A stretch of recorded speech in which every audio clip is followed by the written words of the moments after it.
now comes the time for our commencement speaker. It gives me great pleasure to welcome Mike Bechtel of the class of 1994. This must be a typo. It cannot be 1994. To give this year's commencement address. As a chief futurist at Deloitte Consulting, Mike leads a team that helps clients make sense of what's new and next in tech. He also serves as an adjunct professor teaching corporate innovation at the University of Notre Dame. In 2013, Mike co-founded and served as a managing director of Ringleader Ventures, a venture capital firm investing in early-stage startups that had built simple solutions to complex corporate challenges. He began his career with Accenture Labs, where his team helped Fortune 500 clients put emerging technologies to profitable use. 12 years later, with 12 U.S. patents, he was named the firm's first global innovation director, where he was charged with creating strategy, process, and culture to foster company-wide entrepreneurship. Also, I'm sure at this time he's going to probably maybe weave in his basketball experience. I did have him in class. I coached him for a very short time when I actually coached boys basketball for 7 years. Maybe he'll share some of his highlights of his basketball career with us at this time as well. But please help me welcome Mike Bechtel.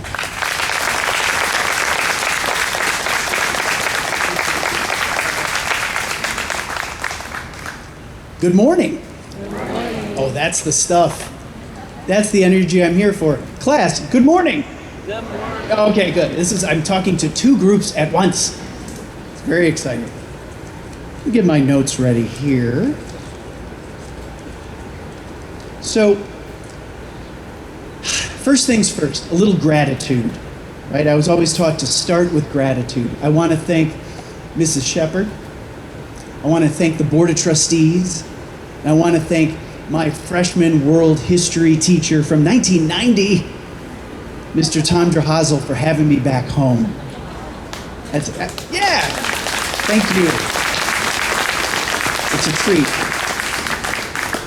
But if that feels a little sugary, how about some realness? Right? Who's this guy standing between you and your diplomas? And straight talk, what in the heck is a futurist? When I heard Mr. Drahazel introduce me, I was looking out for body language. And I saw approximately 25% of you were leaning in. You're like, oh, I bet that's going to be quite interesting. And then, tragically, about 50% of y'all were leaning back thinking, I do believe this guy's full of baloney.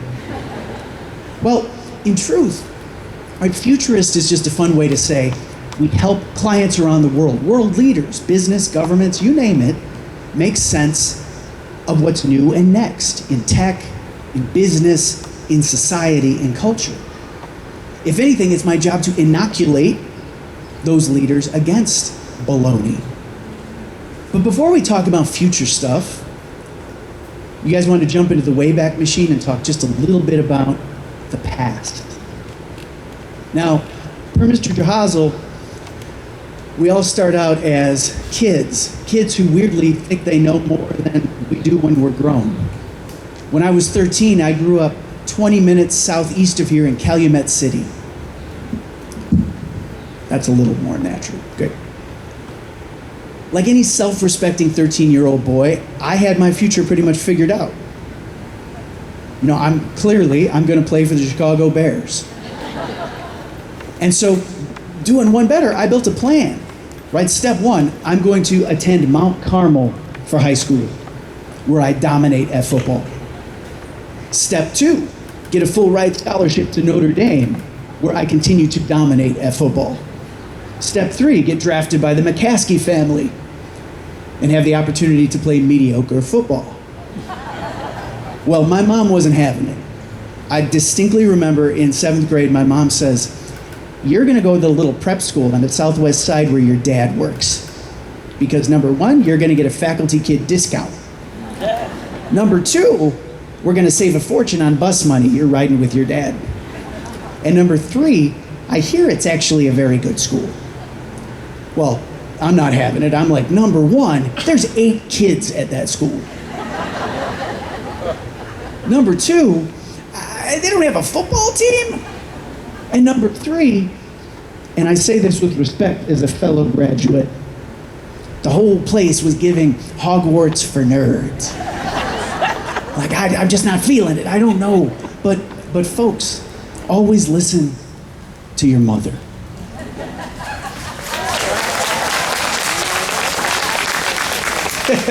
This gentleman in the front center, like, reluctantly clapped. He's like, maybe. Because I stopped growing. Like, I was this size in 7th grade. He could have played for the Bears. This guy cannot. And so for Mr. Jahazel, my mom, she said, well, you should try basketball at MPA. And because MPA is a welcoming community, I had one beautiful week at an MPA basketball summer camp. And my first memory was getting dunked on, literally, by our 2023 commencement speaker, Mr. Kareem Daniel. Yep. And it was tough because, you see, I might have been small, but I made up for it by being slow. Which is why I got torched at the perimeter by Mr. Vincent Williams, MPA's original Steph Curry. And then I got laid out in the post by Chicago 28th Ward Alderman, the Honorable Jason Swervin Irvin. And so on second thought, team, maybe don't always listen to your mother. Now that said, it ended up okay. I found my people, I found my place. I played soccer. Specifically, I played mid, which is both a position and a description of my level of play. I ran track. I got into the arts, right? I was in choir. I was in theater, starting a couple plays. I found writing as a passion. Ms. Concannon led our student newspaper work, right? School yearbook. Mr. Kowalski led WMPA radio, where he taught the importance of a smile in your voice. And I remember my innovation at the time was we would report traffic in the parking lot on the morning announcements. I'd look out the window, I'd be like, Sanjay Bodraj has double parked and boxed in Sudeep Bisla. Which is not that interesting, but when you add verbal helicopter sounds, that was elite broadcast journalism. I was into service, Kiwanis Key Club, Peanut Day, student council. And that spirit of service moved into my first summer job working in the buildings and grounds crew right back here. Right, my first summer, I was a sanitation engineer. I was a garbage man. By my second summer, I had worked up to materials relocation specialist. It was just heavy labor. By my third summer, I hit the big time. I was a vertical surfaces pigmentation technician. I was a painter. And I told my kids as we walked up, Brady, Annabelle, and Bennett, that I've painted every vertical surface on this campus twice. I remember that hot third summer, I had a harebrained scheme. I went to Mrs. Shepard's predecessor. I said, I believe that the Academy deserves a digital buildings and grounds. And I remember he said, what? And I said, we're going to build a house, a site, on something called the internet. And they said yes. And for me, it was just a racket because it was a chance to work in air conditioning. Now listen, the reason I share these litany of life experiences, this mixtape, this mashup of random access memories, is because it turns out one of the things I learned here at MPA, maybe the huge thing I learned at MPA, is that diversity is a freaking superpower. Cultural, right? Cultural and socioeconomic diversity was a gift. And it led to me deciding to major in anthropology in college to study culture, society, economics. But it was the experiential diversity too. That ability that I just shared to do a little bit of a lot, right? In a small school, you can be big. And you can get up north of labels and pigeonholes and get busy building the future. And so when I was at the University of Notre Dame, not playing football, I distinctly remember I'm picking majors. I'm like, well, I'll get a second major in government. And then I'll get a minor in economics and in philosophy because you can do all the things, because that's what people do, right? And then I remember carrying that MPA mojo into work. My first interview for this technology business, I had no business being in that business. And this guy goes, let me get this straight. You're an archaeologist, but it says here you built a website. I go, yes. And I played Professor Harold Hill in The Music Man, which means I know sales. I can only imagine the guy in the office later. He's just like, it says here he's a vertical surface technician as well. We should give him a chance. And they did. And then as Tom said, Mr. Jahazel said, that move to not-for-profit, that move to venture capital, and now this move to futurist and professor, right? I had no business being in any of those businesses. But when you go to MPA and you come from Morgan Park Academy, you realize that you're not here for elbows out competition. You're here to create, and you can build your future. Now, straight talk. The world feels like it's been moving in the other direction, right? It feels like specialization. It feels like in 2000, I was on the board, am on the board at Notre Dame's business school. And in 2000, it was, hey, we'll hire anybody who has a certain kind of critical thinking skill. By 2005, it was like, could you be a business major? By 2010, it was, how about finance specifically? By 2015, how about finance with a minor in computer science? By 2020, could you have a Nobel Prize? Right? It feels like futures are musical chairs, fewer and fewer paths when the music stops. And I'm here to say that's changing. And you gave the best reaction, young lady, in the back. You're like, what? Here's why it's changing. How many of y'all hear about this two-letter word taking way too much oxygen out of the room lately called AI? The thing with AI is, right? AI is coming specifically for specializations, right? Take it from a futurist. AI isn't new, but the waterline is rising. And what I mean by that is, in 1996, I saw my professor in engineering. He's like, there is no way a machine can beat a Russian grandmaster in chess. It's impossible. And then it did. And then 11 years later, my son Brady, on my knee, I'm watching Ken Jennings get smoked in Jeopardy by a computer. I was talking to a friend who's an attorney. He said, yeah, watching my young legal associates versus AI in case review. His words, not mine. He says, it's like watching Navy SEALs versus mall cops. I was out with MPA graduate Dr. Biren Patel, class of 90, and his lovely wife, Dr. Nisha Patel, radiologists. They said, yeah, we review the radiological scans these days, but what am I going to see that a computer can't see? That sounds kind of bleak. This is a commencement speech. You're supposed to be excited about your future.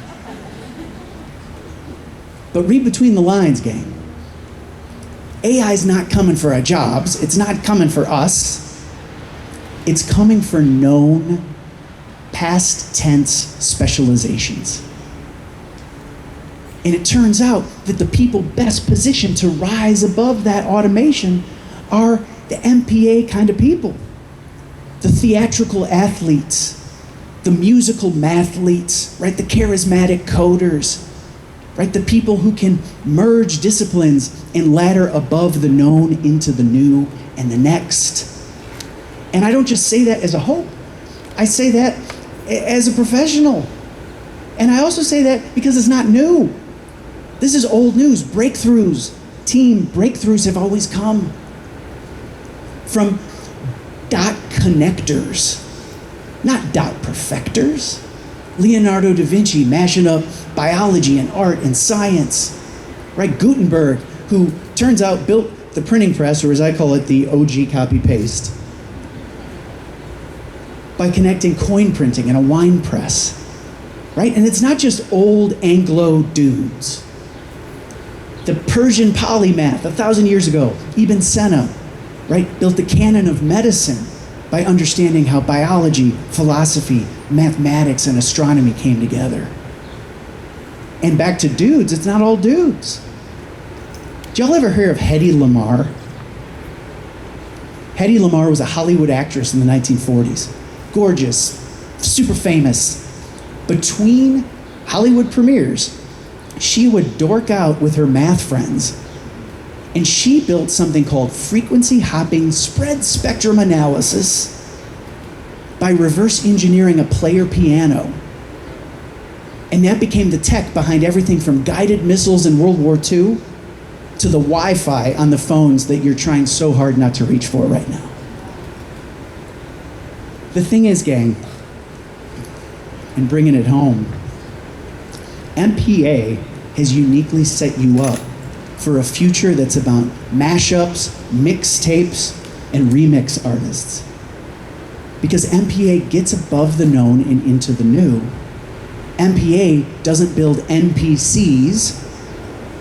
And for those of you old, over a certain age, my kids tell me that means non-player character in a video game, right? The boring, stiff AIs that hang out in the background. MPA builds polymaths, remix artists, Renaissance people. Oscar Wilde said, the Irish playwright, he said, "Be yourself. Everyone else is already taken."